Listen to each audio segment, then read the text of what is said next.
lunch and learn. Okay, hey, we'll go ahead and get started. My name's Mike Greenbaum, Chief Operating Officer at Safeguard Properties. Elizabeth Squires also going to join me on the presentation. Hey, what we were trying to do was just kind of get everyone together and kind of talk through a handful of topics. I don't think anybody's going to kind of walk away from this webinar, with a definitive solution. What I wanted to do was at least get the relevant questions and some of the facts together, and then at least walk you through some of the tools that we have been working with and developing that can hopefully get everyone to a little bit closer of a solution on this. So the topic is optimizing inspection requests for compliance and efficiency. And if you guys have questions throughout the presentation, there's a Q&A button in this. So please just go ahead and just launch the questions. And then we'll definitely take time throughout the presentation to stop and address them. But yeah, any questions you guys have, fire away, okay? All right, so really kind of what the challenge is that today the standard protocol for ordering inspections ends up being that you have to set like a fixed interval. And then what I mean specifically about that is a lot of the servicing systems, MSP, Sagent, those types of things, their inspection sweep logic, default logic is, tell me the number of days between inspection order requests that you want to set. So a lot of times what we see is that servicers will select 32 days sometimes, 31, 30, 29, 28.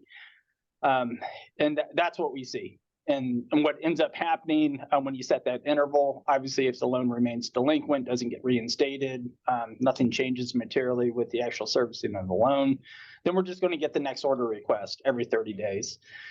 And so that concept of having a fixed constant ordering cycle, and also the concept of investors and insurers having a very specific window that they want you to complete the inspection on, and that window being really highly dependent, exclusively dependent upon the actual completion of the previous inspection, it ends up creating conflict.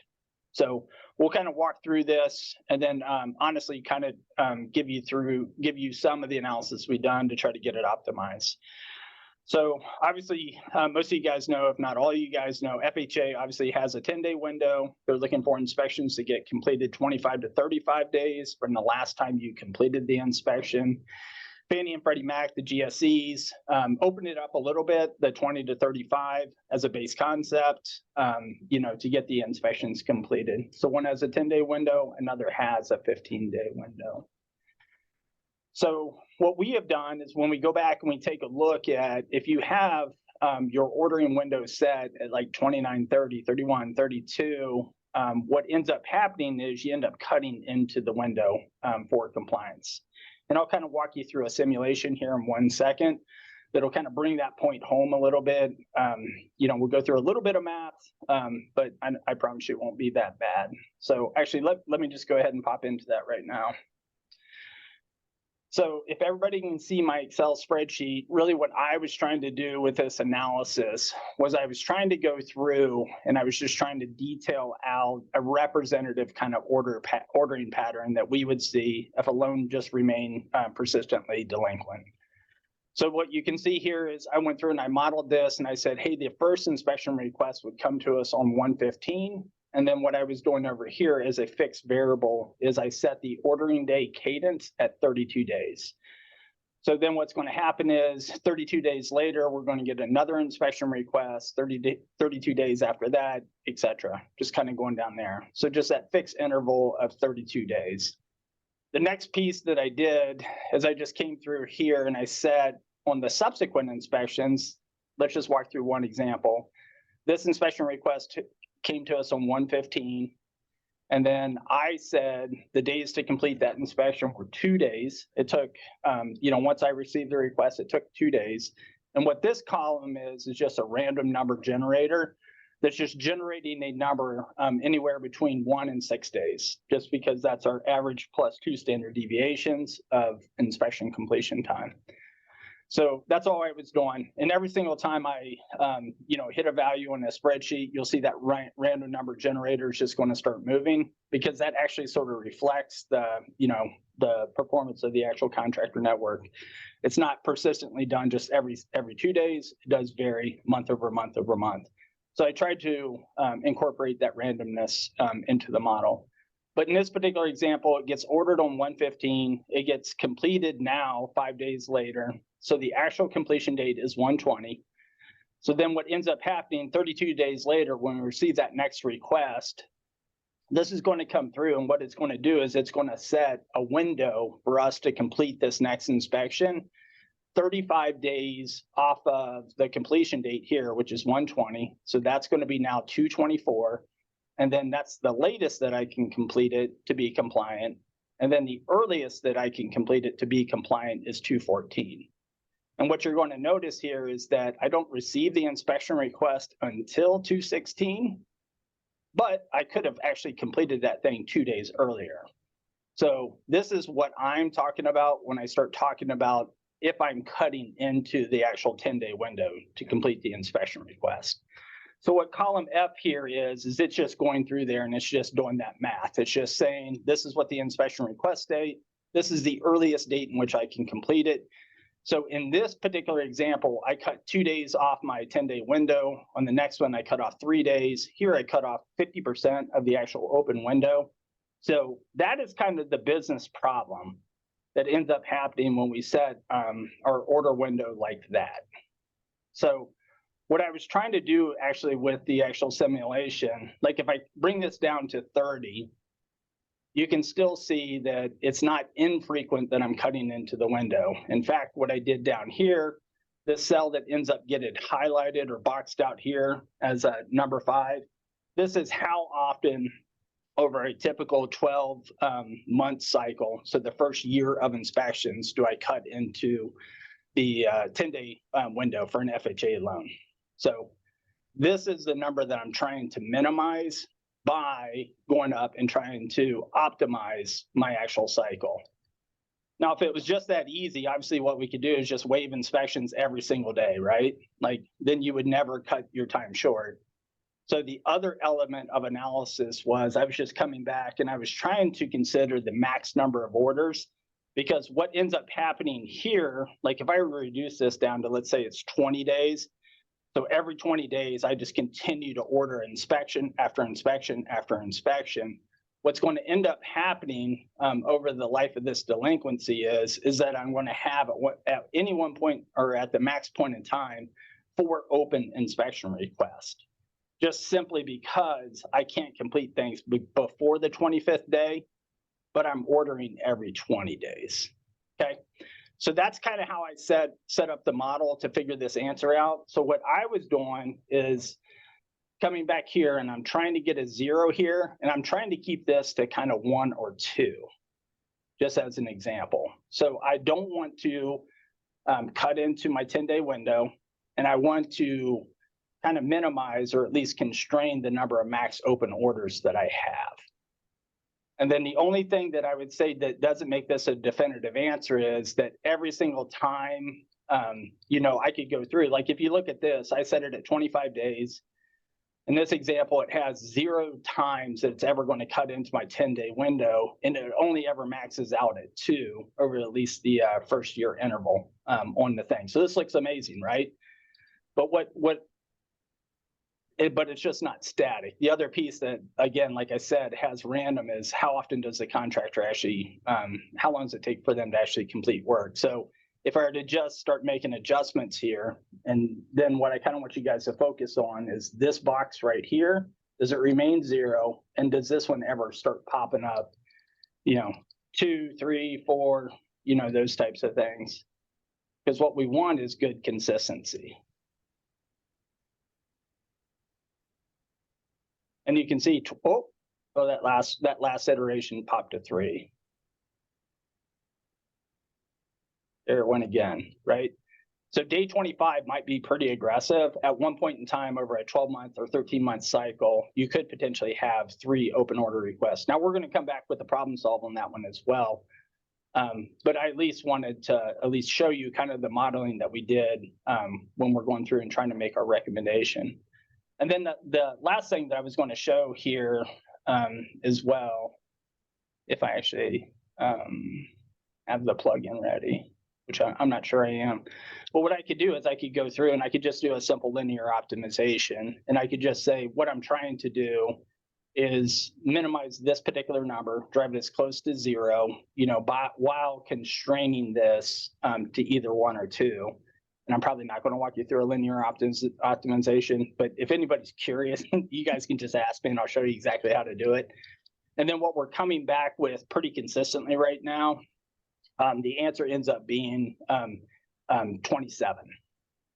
It's either 26, 27, just based upon it. Again, the only thing with doing a linear optimization, when you have a random element of it, it's just going to optimize for that current distribution of randomness. You'd have to come back and probably iterate through it a handful of times. All right, so that's that. And that's a lot of nerdy stuff. And if anybody wants this spreadsheet or simulation, if you don't mind, just shoot me over an email. I'd be happy to share it with you, just so you guys can play around with it a little bit too. I know this is a wide open topic in a lot of the servicing shops right now. So yeah, just shoot it over to me. The final thing that I want to do, and I promise you I'll get out of math here pretty quick, is I just wanted to, this one just, I've always known this to be the case. It's just, I couldn't believe after I just put math to it, like how obvious the answer is. Like in order to kind of get out of this whole world of trying to optimize how often should I order inspections to, make it most probable that I'm going to be compliant with a 10-day or a 15-day window. If what we did is we just adjusted the actual inspection ordering logic to actually just simply account for the completed date of the inspection itself. So what I did in this specific example is I just came through here and I said, for example, that same inspection on 115, that in this particular case gets completed in 12 days. So the completed date now jumps up to 127. What I did is I just fixed the actual ordering interval here to a fixed 25 days. And I said, if you just came back and you dated your next inspection request, not off of a that given interval of every 30 or something like that. But I said, just make it this simple. Just add 25 days to the completion date of your previous inspection. You will see here that I have 0 issues, and that's just by logic, because you're just ordering the 25th day. You're introducing the request to your preservation vendor 25 days after they completed their last inspection. So that solves that problem definitively. And then what you're going to see is in these particular cases, and I did a lot of things of randomness here. Like I said, let's make it random 1 to 15. I was just trying to get this thing, to end up ordering more than one inspection at any given time. And it just simply will not. So this is definitively the answer. The only thing that this would require is companies like Sagent, MSP, the people that actually control the insurance logic, to say, hey, the preservation vendor, when they complete an inspection and go through the upload process, they pass back into that system, your servicing system, the completed date of that inspection. So what I would want you to do is build your inspection sweep logic just to simply come back and say, add 25 days to that completed date. And that would become the inspection sweep logic, if that makes sense to everybody. Okay. I know that's a lot. And again, if you guys want to get into like the lower level details around it, 2 things. I mean, I'll be more than happy to share some of that modeling that I did. And then the other thing, obviously, just reach out to me if you guys want to just have a follow-up conversation about it. All right, so proposed solution suggests adjusting the inspection ordering pattern. So this presumes that it would take companies like MSP and Sagent and all the other servicing systems a little bit of time to come up with what that final solution was that I suggested of just adding 25 days to the actual completed date and making that actually just dependent upon completed date. What I would recommend in the interim was, in going through the optimization process, is that if you wanted to make your subsequent inspection scores as high as possible, I would actually download the inspection request to your preservation vendors at day 25. There is a 1-day delay just in processing the actual download request and getting the orders assigned. So that would end up getting the work assigned out to network on that 25th day. And that seems to be kind of the optimal solution. And I think with that, you would see material increases in your on-time percentages on your subsequent inspection KPIs. I think your auditors that come in and audit, like the Fannie Mae audits, the GSE audits, FHA audits, where they're coming back and saying, why was this inspection completed on the 37th day? That's a massive fail. You know, all that kind of drama that's out there right now, you would help mitigate that just by increasing the actual velocity by which, or shorten the duration by which you create order request. Okay. And then, so I was kind of walking through what would be kind of next steps. You know, you have to go back if you don't know what your current interval is today. Obviously, just go ask and find that out. And then connect your servicing system after you guys have had a chance to kind of think through this. Hey, today we're waiving at 30 days. After I did this analysis, I do agree it probably makes more sense to come down into that 25, 26 range. And then the next piece, obviously, is you already have the KPIs, or at least, you know, if you're a client of Safeguard, you know, we can roll this up. You guys independently roll up these results. Then you could just see your on-time performance on subsequent inspections, really, really improve. Take, pretty big material steps up. Yeah, I think when we modeled it, we look 3 to 4% increases on-time completion when you sweep at a shorter time frame. So, but with all of this, I think we get an open question about how to manage open inspection requests when there's multiples. So that scenario already exists currently, but potentially if you're going to sweep at day 26 or 27, you could increase the amount of multiple open inspections. So in the current world of fixed interval ordering, we come across a scenario with multiple opens. So it's either sometimes driven by an individual inspection in this cycle being completed late, or it can also occur simply because we have a fixed interval and then we have that 25-35 application that we're putting on. So this screenshot you see here is from our system. I think I pulled it this morning. It has an inspection history that's really long, but you can kind of see in that first column is the order date. So it's when we've received that download request for the inspection. Our system is dating that inspection at day 32. So to try to keep compliant to that 35-day expectation. So you see order date on 10/31.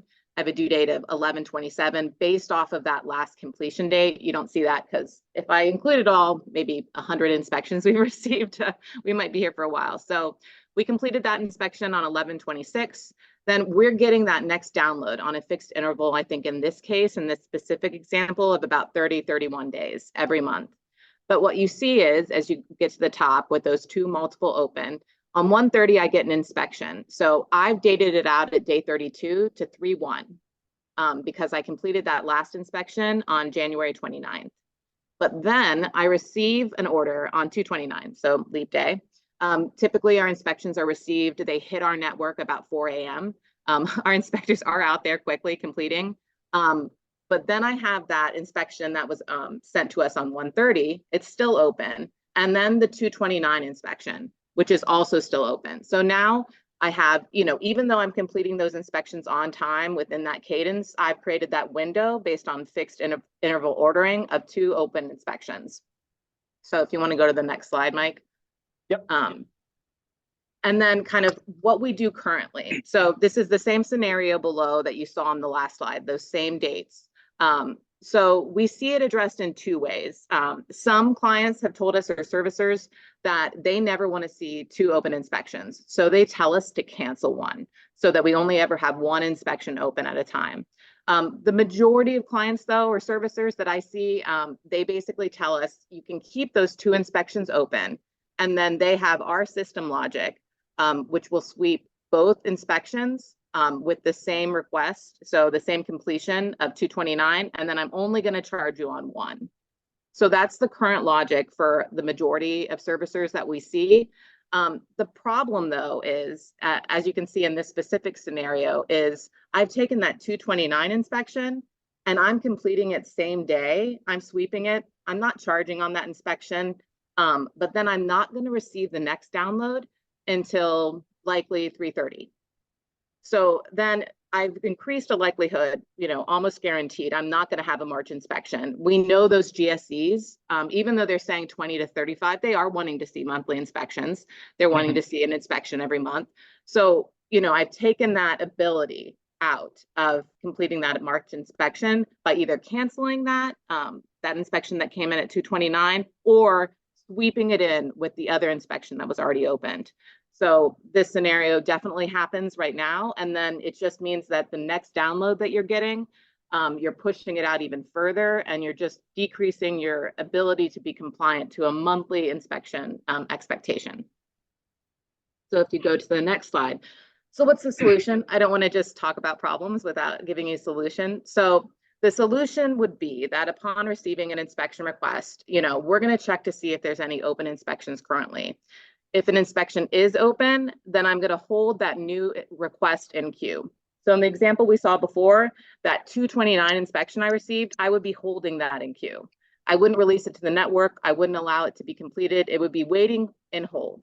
And then once the open inspection is completed, I'm going to queue up that next inspection, that inspection in queue for 25 to 35 days. So in that scenario, that 229 inspection I received, when that other inspection gets completed on 229 earlier in the day, I'm going to burst that out so it can be completed within that 25 to 35 day window. And that's going to mean that I'm going to give it a 10-day window, that I can actually complete in the month of March.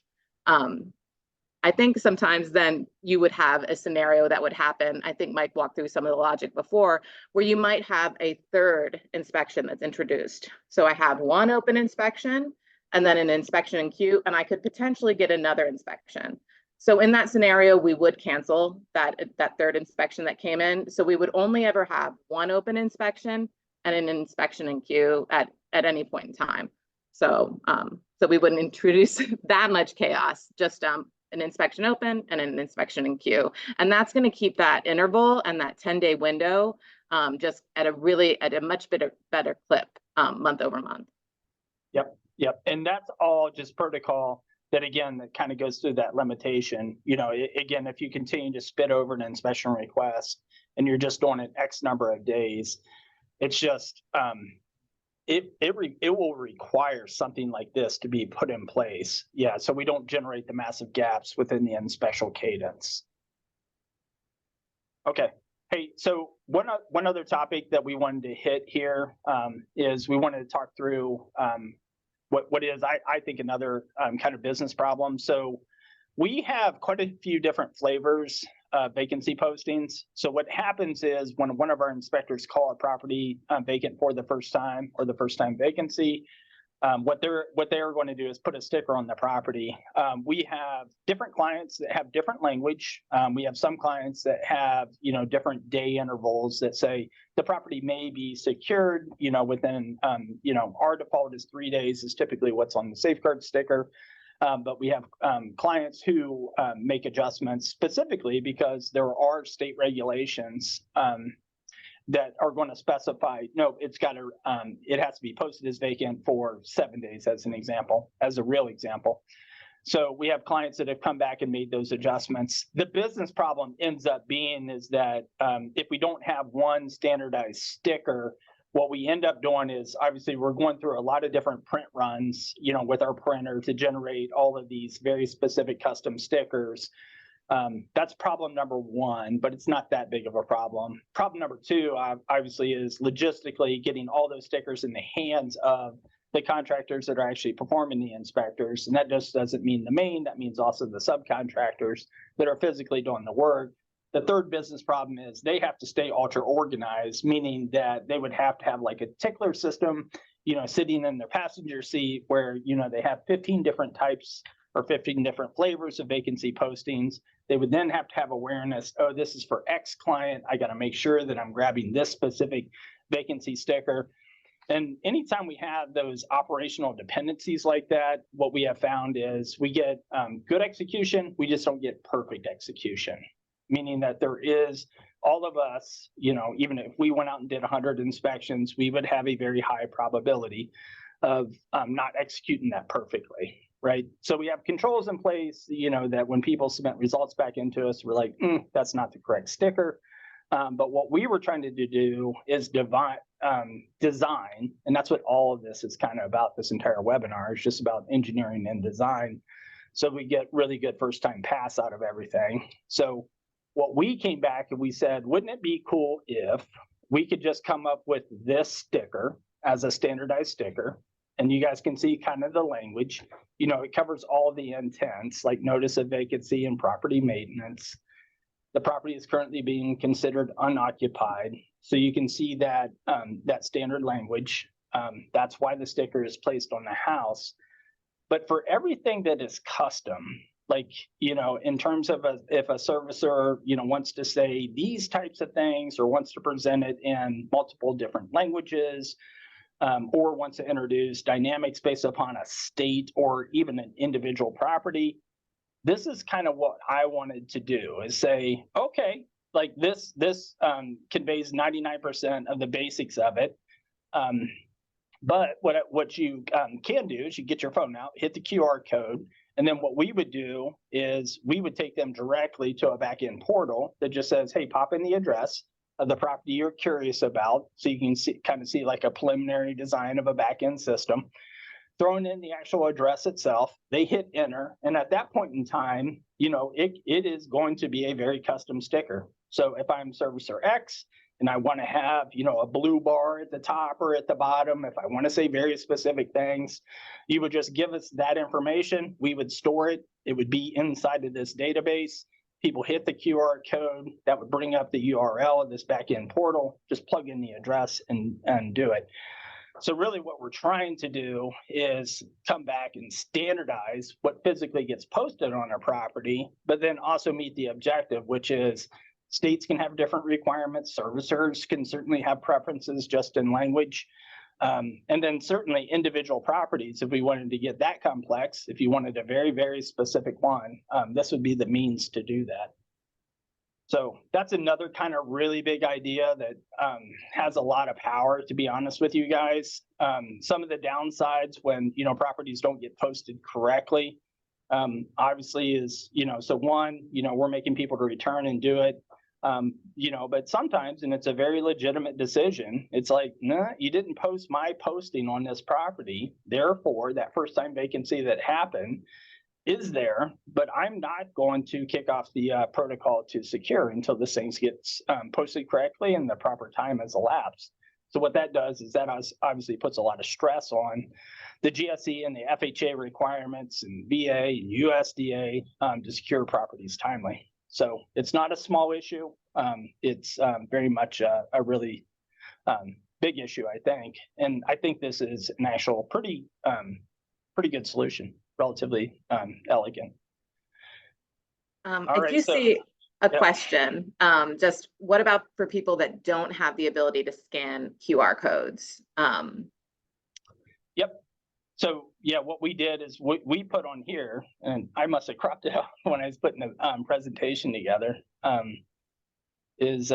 put a 1-800 number here right at the very bottom that says if the QR code, let's say you're not connected to the internet, if you're having any trouble using that, just give us a call here. We'll kind of walk you through it specifically, or conversely, if you have general questions, you don't have a phone, just reach out to us and we'll get all the information you need. There's a question, and we always get this one. Will this recording be sent out? So absolutely, if you are attending the webinar, you're going to get a link after the webinar that you can access and then also forward on if you had a coworker that couldn't make it today. So another question. So if a manual inspection should be ordered, would that interrupt the auto order process? What we find typically is that, we see clients, if they order manually, they might order from our portal. Certainly, I think if you were ordering manually from your MSP system, then, it should technically, if you're ordering from MSP, those results should come in and that would adjust the sweep logic. But if you're ordering manually, your sweep logic is going to come through at the same cadence it always came through. So that wouldn't address the your order process or the fixed interval frequency at which you're ordering. I see a question on here. They're asking about how big of an impact does timeliness of completing inspections have? just on disrupting the actual consistency of the window. It does have quite a big impact, to be honest with you. And the perverse thing or the weird thing about it is the faster you complete earlier inspections, the more out of sync you're going to get, especially when you have an elongated cycle. That probably logically makes sense as you kind of think through it. So if you rush out in the property and you do something, right on the 25th day, so what's going to end up happening is you're not going to get that order back for another 30 days. That's the interval. Boom, you just lost 5 days out of your window. So yeah, it's like, and I've always tried to kind of think through that too. Like, is there a delay tactic on our side where we could, pause, hold, but I don't know, you just end up, you end up having a lot of different masters that you're trying to meet at that point in time. But yeah, that simulation document, I did a lot of different things, 1 to 5, 1 to 3, 1 to 7, 1 to 10. But it is pretty consistently. You just got to get down into kind of the mid-20s to thread the needle. So Mike, for those of us who aren't, lovers of math, if you could get everybody on the same page with, like if they wanted monthly inspections and then just everybody downloads on the 1st, I think that reduces the math. As well. I know you've talked about that a lot, or talked about it with some of the GSEs or HUD. That's a really good topic. So yeah, that topic has been around for a little bit, but it came up and it started to have some interest with back at the actual Freddie Mac Summit. I was on a panel and, one of the panelists had said, hey, what about this? What if we just got the full load of inspections on the first calendar day of the month? Everybody was really thought that was a really good preliminary, comment, like, let's go take that for a ride.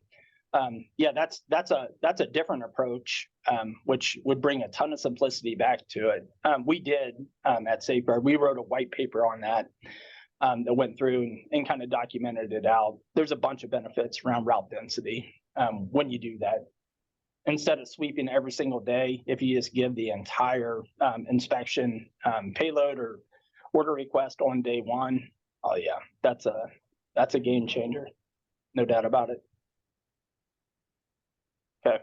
So just in terms of next steps, and I did want to just kind of clarify, when Elizabeth was kind of talking through the order queuing, so we don't have it in place today. Again, we receive an order, we open an order.